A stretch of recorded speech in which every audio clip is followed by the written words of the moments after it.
Halo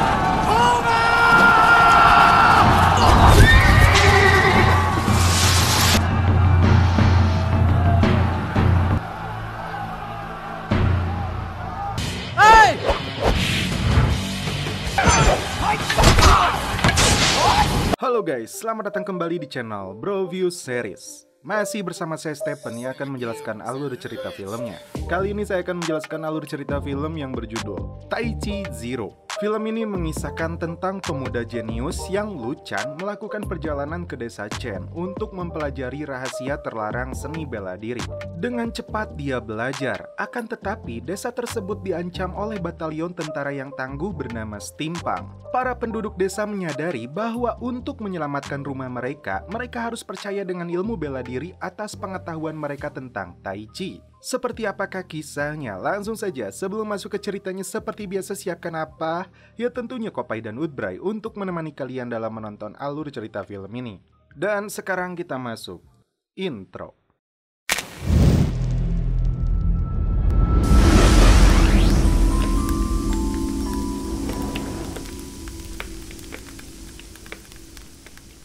Dikisahkan, pada pertengahan dinasti Qing, kemakmuran Cina mulai menurun. Selain gangguan dari pihak barat, kekacauan terjadi akibat ulah dari klan Tianli yang memiliki ribuan prajurit dewa. Dan pertempuran pun terjadi. Di antara para prajurit itu, terdapat manusia aneh yang suatu hari nanti akan menjadi mahaguru. Sosok itu adalah Lu Chan, aktor utama dalam film ini yang diperankan oleh Jayden Yuan. Seperti yang dunia ketahui bahwa Jayden Yuan adalah juara wushu di Olimpiade Beijing tahun 2008. Lanjut, karena tentara kaisar mengirimkan pasukan lebih banyak, Caknan memukul tanduk yang berada di kepala Lu Chan dan inilah yang terjadi.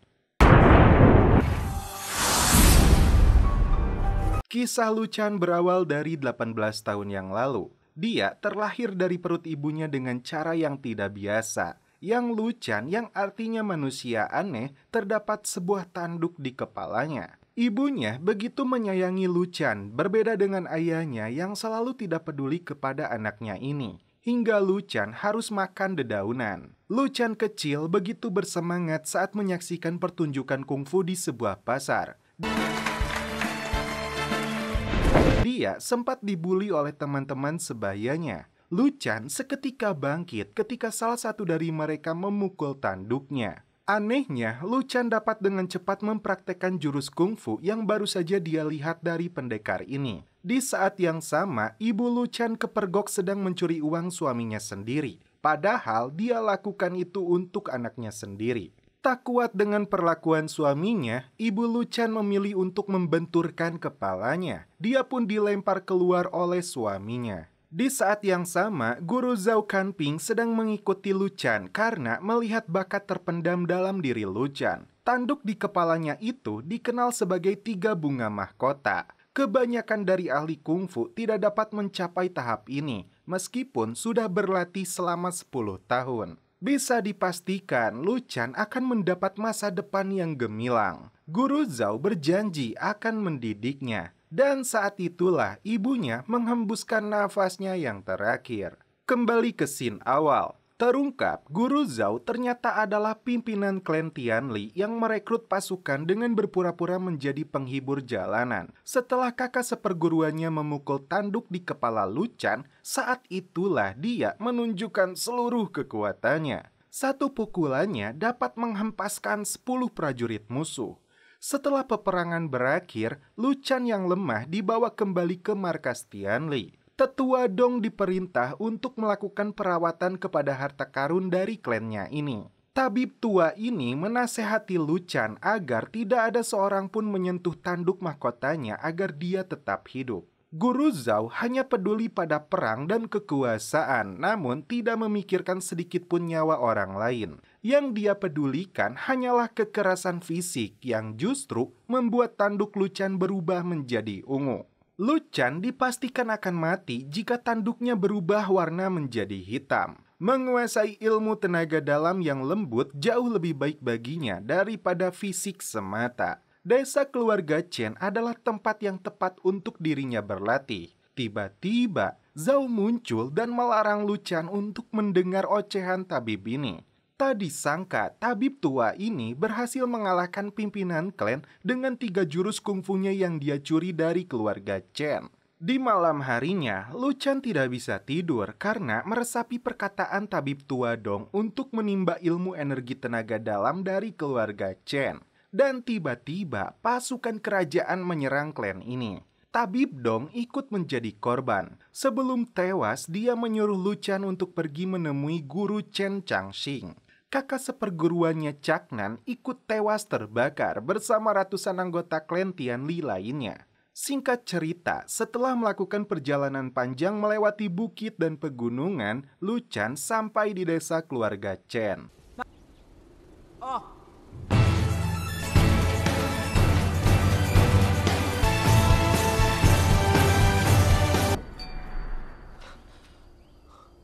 Salah seorang warga mengatakan guru Chen tidak akan mengajarkan kungfu kepada orang luar. Setiap warga yang dia temui menjawab hal yang sama. Tiba-tiba muncul sebuah mobil uap yang menabrak Lu Chan.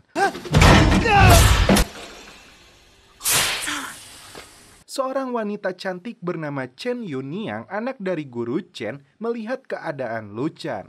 Bukannya menjawab, Lu Chan yang sudah kelaparan memilih untuk memakan bakpao yang berjatuhan. Si pemilik mobil uap ini adalah Fang Zijing dan Yuniang adalah kekasihnya. Desa ini begitu makmur dan damai dengan warganya yang memiliki kemampuan kungfu di atas rata-rata. Terungkap, Fang mengenyam pendidikan di luar negeri dan datang kembali ke desa ini untuk membangun jalur kereta api. Dia menjabat sebagai kepala insinyur pembangunannya. Fang dan Yuniang sudah dijodohkan semenjak mereka masih kecil. Di Aula Chen, para pemuka desa ini berkumpul. Fang akan meminta persetujuan para tokoh desa ini untuk membangun rel kereta api Zili yang menghubungkan kota Zhengzhou dan kota Huaiqing dan berhenti di desa Chen. Paman ketiga bertanya kepada Yuniang, kemana ayahnya pergi? Rupanya hampir 2 bulan ini guru Chen tidak pernah kelihatan batang curugnya.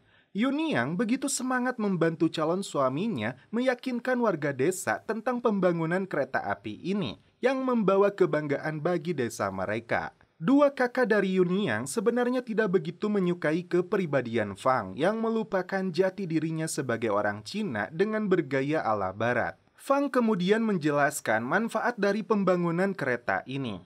Namun, paman ketiga khawatir dengan makam leluhur dan keheningan yang sudah tercipta di desa ini. Untuk membuat warga desa ini terpukau, Fang menunjukkan mesin listrik yang dapat menerangi seisi ruangan. Tiba-tiba, pertunjukannya gagal setelah terjadi percikan api yang hampir membakar aula ini. Seluruh warga kecewa, termasuk paman ketiga yang mencelaknya sebagai orang yang kebarat-baratan. Esok hari, Yuniang menunjukkan skillnya dalam meracik obat-obatan herbal. Tiba-tiba, Lu Chan kembali muncul. Yuniang langsung memberinya uang, padahal Lu Chan sedang mencari guru Chen untuk memintanya mengajarkan kungfu. Anak dari guru Chen ini mengatakan hal yang sama seperti warga lainnya. Dengan tegas dan jelas, keluarga Chen tidak akan mengajarkan kungfu kepada orang luar. Lu Chan tidak menyerah. Yuniang kemudian menyuruhnya untuk berlari sejauh 7 mil hingga menemukan pohon akasia dan ambil arah ke kanan. Sampai di hutan batu, dia harus belok kiri.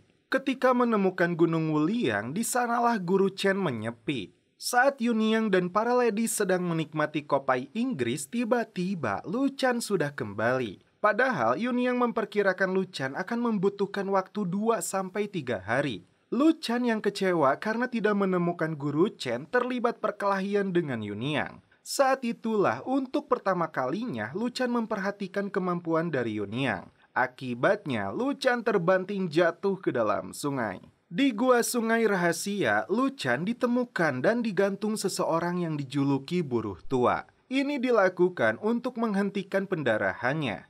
Lu Chan kembali meminta buruh tua untuk mengajarkan Kung Fu Chen demi menyelamatkan hidupnya yang terancam dengan tanduknya yang terluka. Buruh tua ini mengaku tidak memiliki kemampuan Kung Fu Chen. Lu Chan teringat dengan pesan ibunya. Dia ingin Lu Chan berlatih Kung Fu dengan baik. Di malam harinya, Yuniang menyalakan gramofon untuk menghibur hati Fang yang sedang gundah.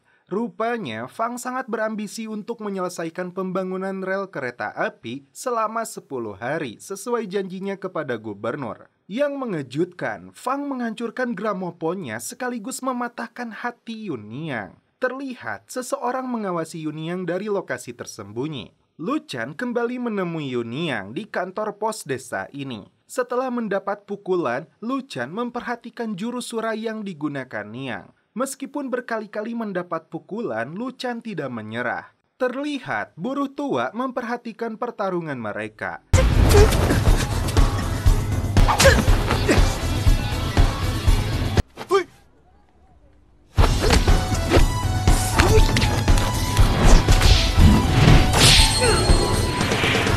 Sejak saat itu, Luchan diusir dari desa ini. Warga berhak mengusirnya lagi jikalau Luchan terbukti menginjakan kakinya lagi di desa ini. Sementara itu, Fang melaporkan kegagalannya untuk membangun rel kereta di desa Chen kepada gubernur. Konsultan asing bernama Claire dikirim untuk memantau proyek kereta api ini. Bahkan dia membawa sebuah alat berat untuk memaksa desa Chen menyetujui proyek ini. Kembali ke Luchan, kepercayaan dirinya kembali bangkit. Dia menyusup masuk ke desa Chen. Paman Qin alias pendekar pincang memergokinya. Dia mengeluarkan sebuah jurus babatok untuk mengusir Chen. Di hari kedua, Luchan datang ke pasar dan dicegat seorang anak perempuan yang memiliki tendangan super. Datang melalui pintu gerbang, Luchan dihajar oleh seorang pendekar Tai Chi Mahyong. Buruh tua terkejut karena Luchan dapat menyerap ilmu dengan cepat dari lawan yang memukulinya. Buruh tua menasehatinya untuk melawan orang desa Chen dengan jurus mereka sendiri. Kali ini Luchan berhadapan dengan si emang Tai Chi penjual tahu. Jika tahu itu terjatuh dari tangannya, Luchan dianggap menang.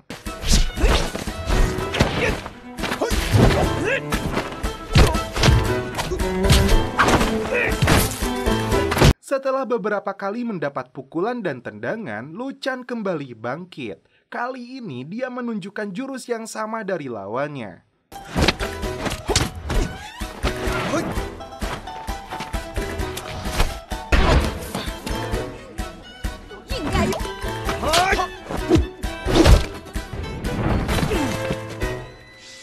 Luchan berhasil menjatuhkan tahu itu setelah buruh tua mendorongnya. Dia tampak senang karena itu artinya dia bisa berlatih kepada guru Chen.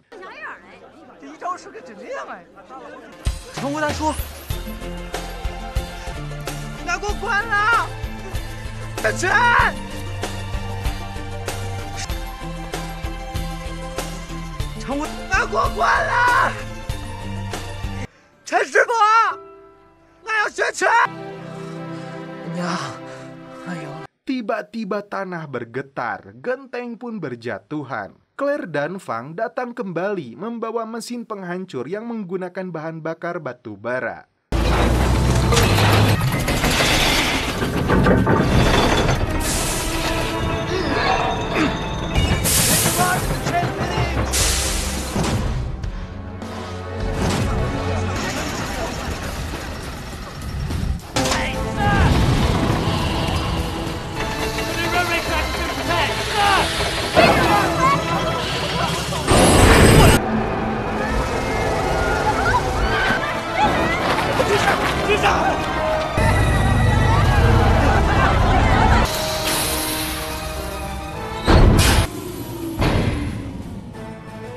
Sesuai titah gubernur, rumah di desa ini akan dihancurkan untuk pembangunan rel kereta api dalam waktu 7 hari. Fang seakan tidak peduli meskipun keselamatan Yuniang terancam.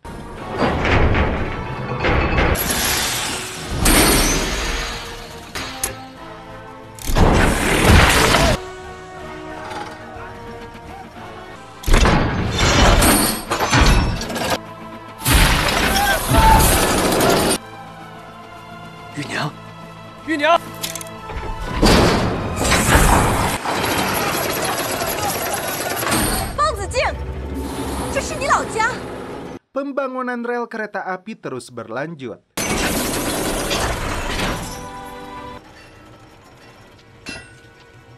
Di dalam mesin robot penghancur ini, mereka membawa bahan peledak berbahaya. Di sisi lain, Claire tampaknya cemburu karena Yunyang menyukai Fang seperti dirinya. Buku petunjuk robot ini diberikan kepada Fang agar dia bisa mengoperasikannya juga.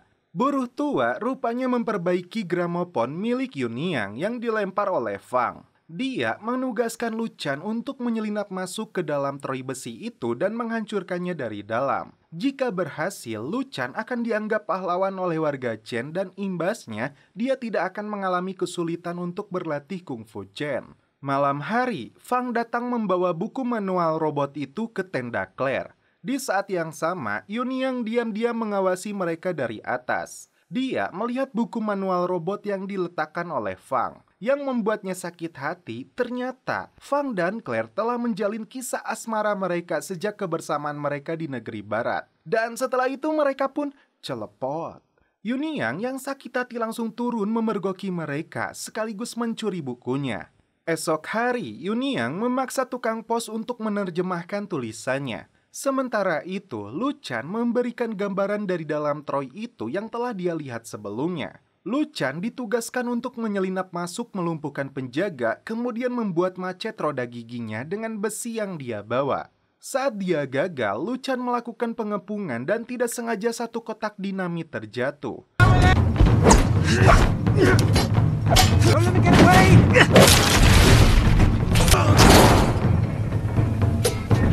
Luchan dibuat tidak berdaya saat berhadapan dengan seorang algojo.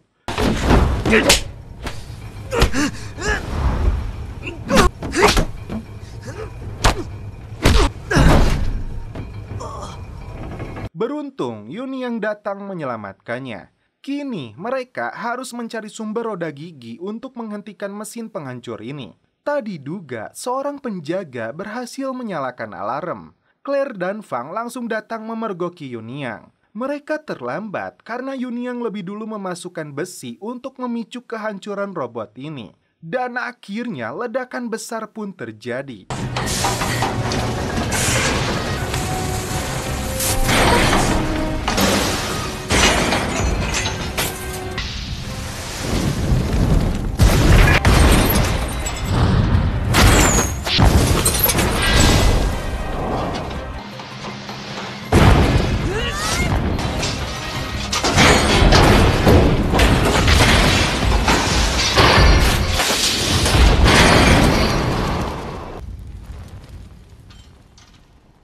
Luchan segera membawa Yunyang yang tidak sadarkan diri. Sementara itu, Claire ditemukan Fang dengan luka parah hingga akhirnya meninggal dunia. Luchan dielulukan warga desa karena berhasil menghancurkan mesin itu. Dia tak menduga bahwa buruh tua yang selama ini dia kenal adalah Guru Chen, sekaligus ayah dari Yunyang. Guru Chen mengatakan pasukan akan menyerang desa ini karena tewasnya Claire. Setiap warga harus mempersiapkan dirinya masing-masing.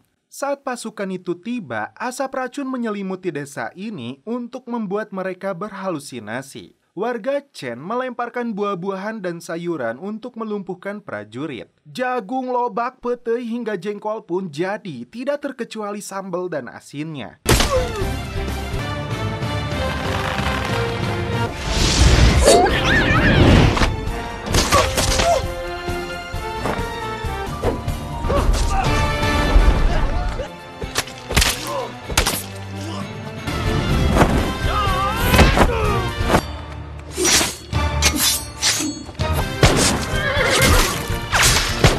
Naas bagi salah seorang warga yang tertembak oleh bedil mereka. Saat Yunyang melakukan perlawanan, Luchan pun turun dari atas menggunakan jurus keluarga Chen untuk membantunya.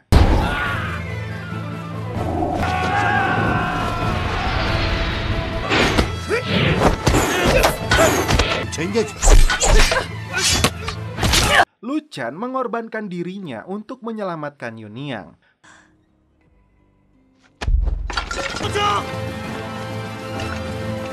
Pasukan ini menembak membabi buta, namun beruntung Guru Chen datang melumpuhkan mereka semua.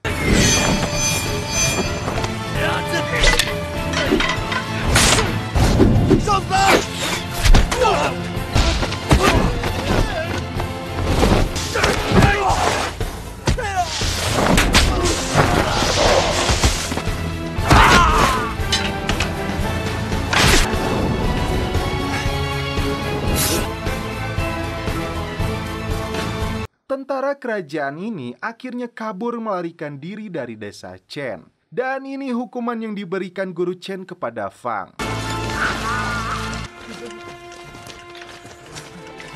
Lu Chan yang terluka dibawa ke hadapan tokoh desa. Paman ketiga harus menerapkan aturan dan memberi hukuman kepada Lu Chan karena dianggap mencuri kungfu. Guru Chen dan Yuniang tidak tega kepadanya, terlebih tanduk di kepala Lu Chan telah berubah menjadi hitam. Nyawanya tidak akan lama lagi bertahan. Sesuai aturan, orang luar yang mempelajari kungfu Chen harus dimusnahkan ilmu kungfunya. Satu-satunya cara untuk menyelamatkan hidup Lu Chan adalah Yuniang harus menikahinya. Setelah mempertimbangkan kebaikan dan ketulusan Lu Chan ditambah restu dari ayahnya, Yuniang bersedia menikahinya. Sementara itu, Fang mendekam di dalam sel penjara. Dia dijadikan kambing hitam atas tewasnya Claire dan kegagalan proyek ini.